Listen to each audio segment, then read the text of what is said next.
हरिओम. अमृतानुभव. योगदास श्री जय गणेश जोशी यांचे प्रवचन. अध्याय 7. अज्ञानखंडन. ओवी क्रमांक 146. तया आत्मयाच्या भाका न पडेची दुसरी रेखा, जरी विश्वा अशेखा भरले आहे.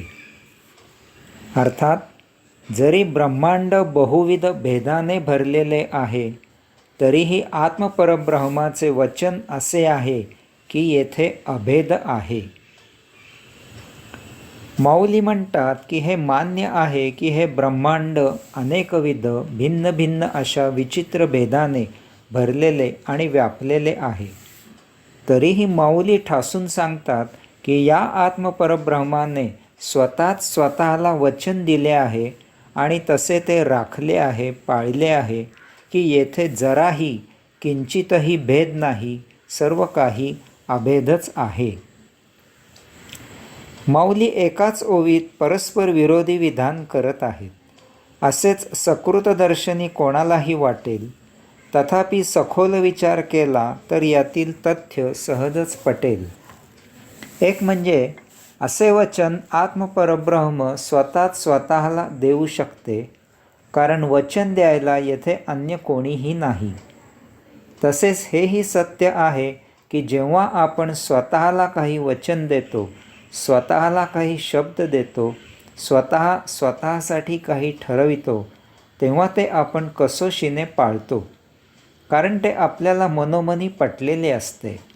आपल्या वचनाला आपल्या मनाची साथ असते. यामुळे त्याच्या अंमलबजावणीत स्वतःकडून काहीही व्यत्यय येत नाही. तथापि जेव्हा आपण काही ठरवितो आणि त्याप्रमाणे आपण तसे करत नाही, तेव्हा ओळखावे की आपल्याला ते पूर्णतः पटलेले नाही. कदाचित ते आपल्या बुद्धीला पटलेले असेल. जर पूर्णतः पटले तरच देहादी इंद्रिये त्याला मनोमनी साथ देतात, मग त्यात काहीही अडचण येत नाही. दुसरे म्हणजे आत्मपरब्रह्म अवयवरहित आहे. यामुळे येथे अंमलबजावणीसाठी अन्य कोणाची साथ असायचे कारण नाही. एकदा अमुक करायचे असे ठरले की ठरले, तेथे त्याची अंमलबजावणी नैसर्गिकपणे होते. उदाहरणार्थ, वारा सुटला की सुटला, तो वाटेत येईल ते उडवून पुढे निघून जातो. सुनामी आली की आली, ती वाटेत जे येईल ते वाहून घेऊन जाते.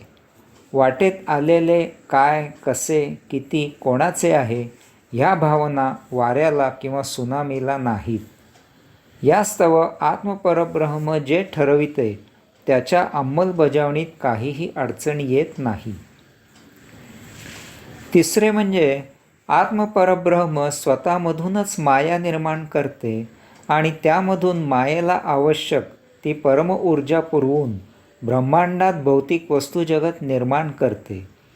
असे स्वनिर्मित वस्तुजगत आत्मपरब्रह्मामुळेच येथे काही कालावधी स्थित राहते, टिकते. यथाकालावधी असे वस्तुजगत आत्मपरब्रह्म स्वतःत विलीन करून घेते.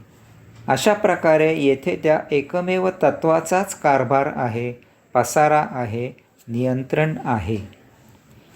चौथे म्हणजे हे असे वस्तुजगत आत्मपरब्रह्म त्यानेच मायेच्या माध्यमामधून निर्माण केलेल्या सजीवांना जीवित राहण्यासाठी उपयुक्त व्हावे म्हणून निर्माण करत असते. त्यायोगे असे सजीव जीवित राहतात आणि त्यायोगे आत्मपरब्रह्माला या ब्रह्मांडाचा आस्वाद अंशात्मक रूपात सजीवात वास्तव्य करून साक्षीत्वाने घेता येतो. पाचवे म्हणजे अशा प्रकारे येथे अनेकविध भिन्न भिन्न अशा विचित्र भेदाने भरलेले आणि व्यापलेले विविध वस्तुजगत असूनही ते सर्वस्व आत्मपरब्रह्माच्या अनुमतीनेच निर्माण होत असते, टिकत असते आणि लय होत असते. यावर एका आत्मपरब्रह्माशिवाय अन्य कोणाचाही काहीही संबंध नाही, नियंत्रण नाही, कारण त्याशिवाय येथे अन्य कोणीही नाही.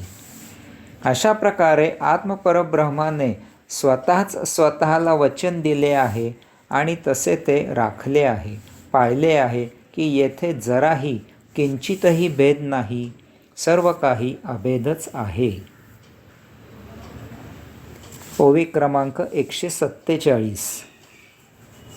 दुभंदी क्षीरोदकी वानेपरी अनेकी, दिसती तरी तितुकी सुते आथी. अर्थात गंगा जमनी पांढरी किंवा अशी अनेकविध वस्त्रे असतात. याचा अर्थ या सर्वात काय तितकी विविध सुते असतात का? माऊली म्हणतात की अनेक प्रकारची विविध अशी वस्त्रे उपलब्ध आहेत. त्या काळी वापरात असलेल्या गंगाजमनी पांढऱ्या कपड्यांचा माऊलींनी येथे उल्लेख केला आहे. याचा अर्थ येथे तितक्या प्रकारची सुते असतात का? गंगाजमनीला वेगळी सुते, पांढऱ्या कपड्यांना वेगळी सुते, असे काही असते का? तर तसे काही नसते. सूत एकाच प्रकारचे असते, त्यामधून भिन्न प्रकारचे कपडे तयार केले जातात. सोने एकाच प्रकारचे असते, तथापि त्यापासून विविध आकार देऊन नक्षीकाम करून अनेक प्रकारचे दागिने घडविले जातात. याचप्रमाणे या ब्रह्मांडात अनेक प्रकारचे निरनिराळे वस्तुजगत आहे.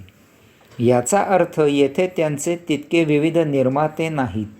सर्व वस्तुजगत एकाच आत्मपरब्रह्मामधून निर्माण झालेले आहे. माऊली पुढील ओव्यांमधून आत्मपरब्रह्माचा एक एक वेगळा पैलू आपल्यापुढे उलगडून दाखवित आहेत. हरिओम.